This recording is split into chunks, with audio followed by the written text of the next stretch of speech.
Man, so much brake chatter, I almost chipped my teeth. You know what? We just did a brand new brake job. We know the parts are good, but check this out. Holy mackerel. 43 thousandths run out in that hub assembly, rotor. Something's going on. Further diagnosis is needed today on Tech Garage.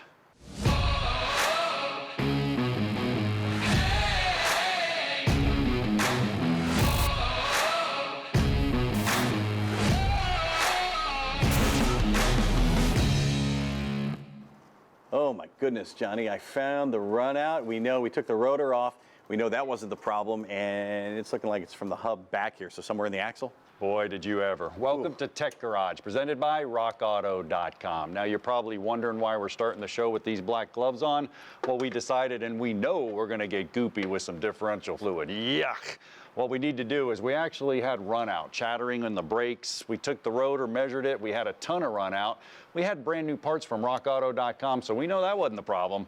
So we went ahead a little bit further, diagnosed the hub, and the hub's warped. Now, we don't know if it's the hub or the axle or what's going on, but Dave, we surely know we have to open up this differential and get this axle out of here. Before we do that, how does it get like that? You hit a curb probably, I'm guessing. Me, yeah, you hit a curb. No, sir, not it, not it. But I can tell you, I think I've heard of cases where this happens if maybe there's a bumpy road, like big bumps, and you get on the power real hard. Yep. And there's some horsepower in this thing, so that can happen. Things bouncing up and down. Absolutely. It's supposed to ride like a Lincoln. Right now, it's riding like a baby buggy. But anyway, we're going to have to get into this differential and do that. So take a look at what we're going to do. We're actually going to go in here and take these bolts out. There's going to be a C-clip, Dave, that's going to hold that axle in. It could be clipped in or it could be C-clipped in. Depends. We'll look when we get in there. But we need to take these bolts out. That's probably the first thing. You give me a hand, we'll start taking these out. Got it. There's fluid in here. This would be a good time to change it as well.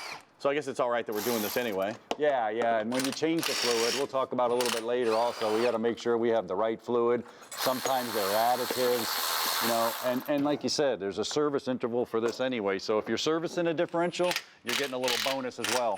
Perfect. Now, when it comes to these differentials, man, they could be either, bearings could be on the end with 4 bolts. A lot of Fords do that. We have to use a slide hammer in order to get it out. But in our case, I'm hoping there's C-clips, and it's pretty interesting. But Dave, here's the problem. We got all the bolts out minus 1, and it's not coming out. And I knew that was going to happen because I don't know who's going to take the bath, me or you. The old-fashioned way. Yeah, you ready? Let's see if we can. I can smell this already, by the way. This is pretty Let's gross. see if we can work this thing off. It's not going to be pretty, and it's not going to be easy. Oh. Hey, no bath, but ooh, if this was smell-o-vision, you like that? Oh, that's fantastic. There you go. Yeah. Wow. So this thing needed a service anyway, didn't it? It certainly did. So it's good that we're checking this out regardless. Yeah. Well, we'll let it drain for a second. Let me see if I can pop it off. Oh, man, look at that. Watch out. I'm going to sling it your way. Yes, sir. Oh, it's stuck up there. Boy, it's up there good. All right. You shove it up and out of the way, or do you have to bring it down? I had to pull this little clip off of here, which is stuck up in there, which is no big deal. This is all part of the job. You guys just take your time. Make sure you know what's holding it. Don't break anything. Whoop. Oh, just kidding. Thanks. I'll put it on my head. Yeah, exactly. And I think you kind of touched on it there. That's a huge cause of breaking parts when you're changing things. It's just being impatient, trying to force stuff. And with something like this, you've got to be gentle so you don't cause bigger problems. Absolutely, and you can see our axle comes all the way through. You really can't see it, but Dave, I was smart enough to put it in neutral.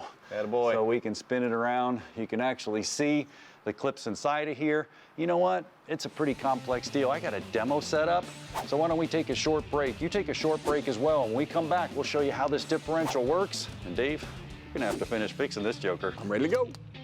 Tech Garage, presented by RockAuto.com, will continue right after this. Tech Garage, presented by RockAuto.com, is brought to you by BrothersTrucks.com, your #1 source for 1947 to 87 Chevy and GMC truck restoration. NH Oil Undercoating, the official oil-based rust prevention system. And by RockAuto.com, all the parts your car will ever need. Welcome back to Tech Garage, presented by RockAuto.com. Well, Dave, you made short work of that, man. You look like an expert. I think you'd done that a time or two. Yeah. And you gave me a couple of tips, too, that I hadn't heard before. So the process was pretty simple. We had the diff cover off already. So once you're inside there, you remove the pinion shaft lock bolt, simple as using a wrench to back that out. And that's going to free up the pinion shaft itself. You got to be careful because you don't want that thing to fall out all the way, because then your spider gears are going to fall out. And you're going to address that. That can be a super mess. You don't want to do that if you don't have to. Yeah, I'll show them that in a minute, especially when you're in a differential. And that pinion pin, sometimes that fluid's so burnt, Dave. I've seen them. We had to get a hammer, tap it back and forth. It may not fall out that easy. I've seen them so gumped up before. You got to clean that whole differential. From there, getting ready to actually take the axle out here. So you want to push the hub, and then push the C-clip out from the side gear and expose that. And then I was able to go in with a magnet and just get that out of there. Right. Sometimes you can reach up there with your finger and grab it. Occasionally it's going to fall down actually to the bottom of the differential itself. You just use the magnet and pluck that out of there. Then it was time to pull the axle out. So we took that and yanked it right out of there, and we were ready for our new axle to go in. Absolutely. And you know, a couple things, you get the axle out of there. There's some end bearings on this one. Sometimes they're pressed onto the axle. We'll go ahead, we'll replace our end bearings and get them all in good shape. That's a whole nother show. Fluid, just as important, Dave. You got the right fluid, my friend. You got it, John. You're going to show us here. So this is a really complicated machine right here, and things have gotten tighter and tighter with tolerances. Things are being made by computer, cut with lasers and stuff like that. So you've got tight tolerances. You want to make sure you're using the right fluid. It's not like the old days, just dumping any old fluid in there. Exactly, and we got some additive on the table. You're not going to need it, but sometimes there's, they call them posi track. It's actually limited slip. There's really no positive where they're locked together, but limited slip, you're going to have some clutches in here. You're going to need that special additive, just like you would in any clutch pack, so it wears properly and you're turning around the corners. I'll show you how it works in a minute. Looks like you got your hands full with a lot of work. You got it. I'm going to go get to work, sir. You do that. All righty. Meanwhile, let's check out a whole differential and how it works. This is pretty neat. So I got a little mini drive shaft here because this is coming out of the transmission and it's heading over to what's called a pinion. It drives the pinion right here. These U-joints are connected to a yoke over here and you're driving your pinion. Now your pinion's going in directly into here, which is called the ring gear. This is what Dave was dealing with. This is actually a whole carrier assembly, and what's happening is I'm going in this direction and I'm transferring out to the wheels. Now this is a Heli Cut gear, which is pretty cool. It's not as strong as a straight cut or a spur cut gear. It's Heli Cut. Now in your spur gears, you probably heard in reverse, when you back up, that's a spur cut gear. And then when you're going forward, they're Heli Cut gears, so they're a little bit quieter, but they are strong. So we got fluid in here running, and then what's happening, the pinion's turning the ring gear spinning, and then what's going on, it's actually turning your axles out here. Now, what did Dave do? Well, I can show you right here. I can take it apart, spin it around so you can see it. So this is the actual axle right here. My axle's coming in just like Dave. You can see right in here. If you look in here real good, you can see the clip. Now it won't come out because that's the only thing holding your wheel on. That's scary. Think about that for a minute. If that clip falls out or this falls out, that axle's coming out, your wheel's going with it. Shoop, right by you. So I'm gonna go ahead and pull this out just like Dave did, just to give you a close-up look. Plus I wanna show you the spiders and the side gears. So if I pull this out right here, there's the actual pinion shaft, the same thing he pulled out. Now, right now, the clip won't fall out. He said a lot of times it will. He reached over here with his arm, pushed it in, and voila, there's the clip. Just that easy. It's gonna fall out. Now, it might not go that far because you got the other axle on the other side, but there it is. There's the actual C-clip. Now, the axle's now free to come out. So we can go ahead and remove the axle. Let's see, that's a heavy one, all right?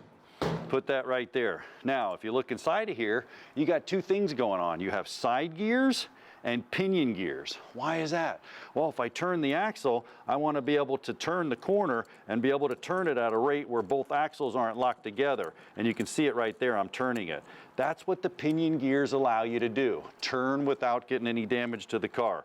All right, so I'm going like that, they're spinning at different speeds. Now I can actually pull them out here. And what's going on when I pull them out, there they are. There's your pinion gears. Dave said he locked it so these wouldn't fall out. And if I push on this one, there's the side gears. So the side gears are running around the pinion gears. The pinion shaft's driving the ring gear. Man, we're up and going. Hey, let's check in with Dave and see how he's coming along. All right, John, we're going to reverse the procedure we saw just a minute ago. Now we've got Benjamin, our assistant, over here giving us a hand putting in the new axle. Go ahead and bring it in. It's pretty delicate, and you got to remember, you only have to move it a little bit down at his end to find the mark there and get it between the side gears, and he's got it popped in. Very cool.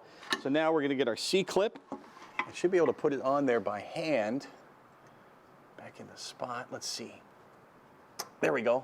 We got it seated. Now pull it back out, and that'll seat it there in the side gear, and we are good to go. Thanks, Benjamin. We are good to go. Now we've got to put the pinion shaft back up, and then the lock bolt that goes in, that'll hold that together, and we will button it all back up. But before we do, I want to show you this. This is the differential cover, and it was nasty before this. It had goop all around it. We went outside with a wire wheel and cleaned that off. We also cleaned the other surface here on the casing to make sure this is free of all kinds of debris, because if there's anything on this, it is going to create lots of problems down the road, and you're going to have to do this job twice. And here at Tech Garage, we're all about working smarter, not harder. And of course, RockAuto.com has a gasket for us, the perfect one that fits right on here. So we will button this all up during the break. And when we come back, we're going to show you some Garage Ed that you're going to love. So stay tuned to Tech Garage, presented by RockAuto.com.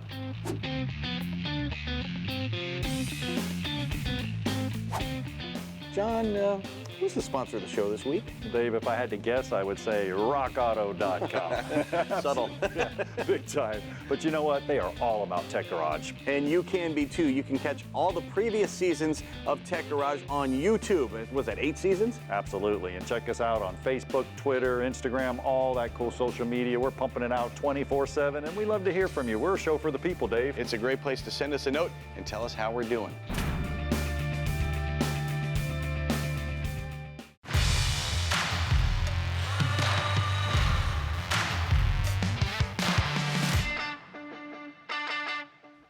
We are rocking and rolling right along here at Tech Garage. Welcome back. Well, it's all about Garage Ed, and we're talking tire service. If you joined us last week, we know everything about the tire fundamentals. It only makes sense to turn our attention to tire service. Now, what do you want to do with your tires? Here's a couple of simple things.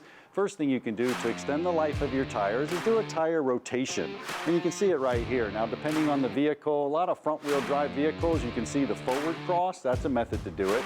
You can do an X pattern there if you have a four-wheel drive, or you can do the rearward cross. There's 3 different ways to do it, but definitely look at your tires. You may have different size tires, or you may have directional tires. So in that case, you may not be able to rotate them at all. In the shops, a lot of times we just like to put the front to the back and the back to the front to stop any pulls, so we don't have any tire pulls or tire issues. Now, another thing, super important, when you put your tires on, you want to make sure you torque them. Torque the lug nuts. Why? Well, first and foremost, you don't want to warp that hub or warp the rim or do any damage, so you can always do it in a star pattern. You can see right there, you have a 4 lug nut, 5 lug nut, or 6 or 7. It doesn't make any difference. The point is, go in a star pattern. Go across from the lug nuts back and forth. Now, when you're torquing them, you want to use the proper torque specifications. You can use these right here. These are called torque limiting adapters. We actually call them torque sticks in the industry, and these things here kind of flex at the right torque, so you know you're getting the right torque when it comes to putting the lug nuts on. Still in a crisscross pattern, or you can use an old torque wrench. That's the best way to do it. Just wait for the click, put it to the proper thing, you'll have no issues. Now, also be careful. When you rotate the tires, you may have a tire pressure monitor. Now, the tire pressure monitor, it may have to be relearned to where the tire position is, so on the dash, it doesn't come up with a false reading. You know, that's a whole nother show on Tech Garage, and we'll take a look at that in a later season. Now, when it comes to tires, you also want to be able to read the tires. Right here, you can look at the tires, and you can see that there's some wear here.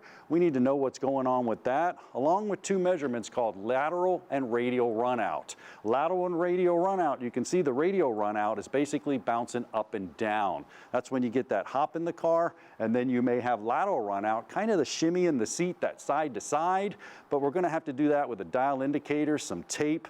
We need to understand about all that stuff. We need a little help. Dave, how about a little help?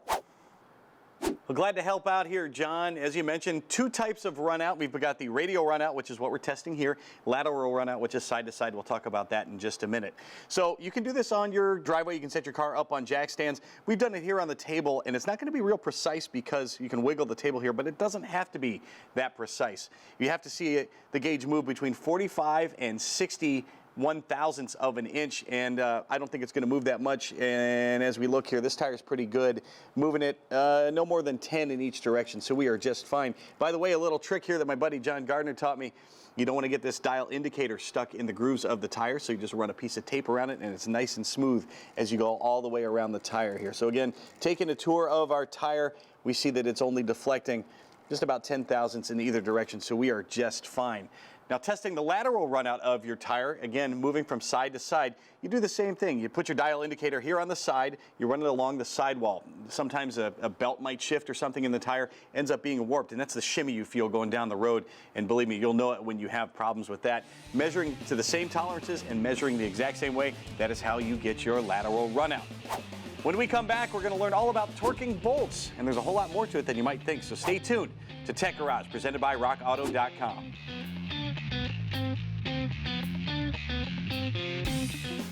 Tech Garage, presented by RockAuto.com, is brought to you by Custom Auto Sound, the originator of classic car OEM fit radios since 1977. Magic Creeper, the most versatile creeper ever. And by RockAuto.com, all the parts your car will ever need. Welcome back to Tech Garage, presented by RockAuto.com. Well, it's time for the Master Technician Tech Tip, and this time it's all about torque specifications. It's more important now more than ever. Why is that? Well, you got dissimilar metals in these engines, you got different expansion rates, the gaskets are getting tighter, and the torque specifications are getting more accurate. So what do you want to do? Well, you want to grab a torque wrench, and RockAuto.com has a whole line of torque wrenches, all the way from a 1/4-inch drive to a 3/8 drive to a 1/2-inch drive. What do you want to do? Well, if you got a little 10mm bolt, you definitely don't want to put a 1/2-inch torque wrench on it because it's too small. You want to use the little one. So according to the torque specification is really going to dictate what torque wrench you use. We're going to do it on head bolts, and really there's a sequence to it and a specification. Look at this graphic right here. You can see the actual sequence. It goes 1, 2, 3 in order, working your way from the middle out, and then you're working the bottom bolts. That's very important to get that even distribution of torque.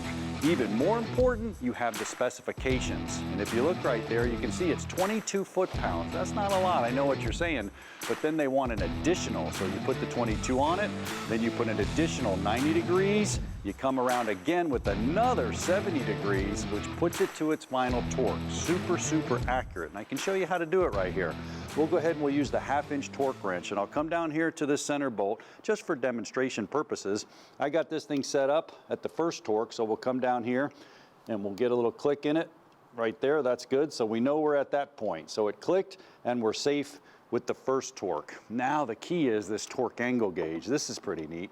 So this torque angle gauge, I'm going to set it up right here on the bolt for you and show you how to use it.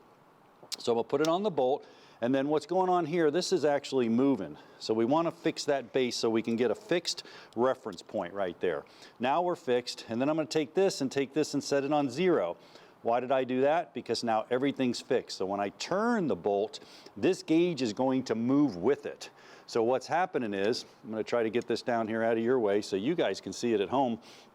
Go right here, over on this side. I'm going to pull across the motor. Now watch this gauge. As I pull across the motor, that gauge is moving. So I just go on to whatever the specification is, go around, do all the bolts. You can see it moving, and that's giving me a perfect, accurate torque specification every time. That's critical. Make sure you use the right torque specifications and use the right torque sequence. Well, you can't torque a part unless you have the right part. And Rock Auto's got us covered finding all the right parts. Well, thanks, John. Tom at RockAuto.com. You can help us find the right tools and also the right parts. How do you do that? Well, with parts, we try to always offer a lot of choices of brands and have a big selection so you can pick the best part for your particular needs. And for parts like brakes, where we just have tons of choices, we break down the part into other categories. So like we have daily drivers. So if you just want to get the original equipment level performance brakes, you choose daily driver. We have coated brake rotors. If you're in a salty environment, you don't want to have your brake rotors rust or look bad through your wheels. If you want to do a lot of high-speed driving, you may want performance brakes.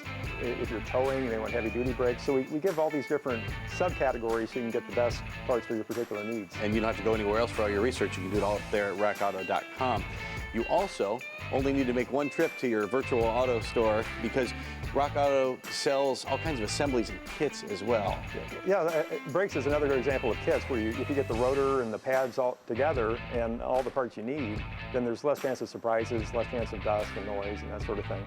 And you also have some other tools to help folks look for parts on rockauto.com. Yeah, one neat thing we have are these little heart icons that show which parts customers with the same vehicle purchased most often and returned least often.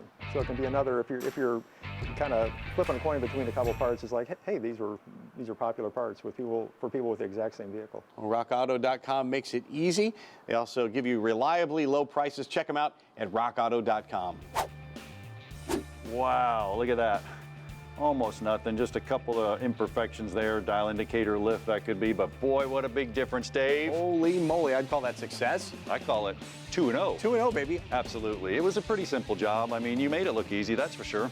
Well, I appreciate the coaching, first of all. I got some tips and tricks that kept us from letting those spider gears fall out of there, and a few things to make the job easier. Yeah, and we're getting pretty good with the garage ed. We had tire service, that was dial indicator, lateral run out, radial run out, tire straight, rotor straight, hub straight. We're rolling smooth, baby. And we also talked about torquing properly. That could lead to problems with all the aforementioned there and a whole lot of problems all around the car. Make sure you check your service manual to make sure you're getting all the proper torque specs on everything you do on the car. Absolutely. Well, we're out of time for today, folks. We had a great day. I hope you did, that's for sure. Make sure you join us next time for more Tech Garage presented by rockauto.com. Production assistance for Tech Garage is provided by Chipola College, located in Marianna, Florida. Founded in 1947, Chipola was ranked recently as one of the top 3 community colleges in the United States.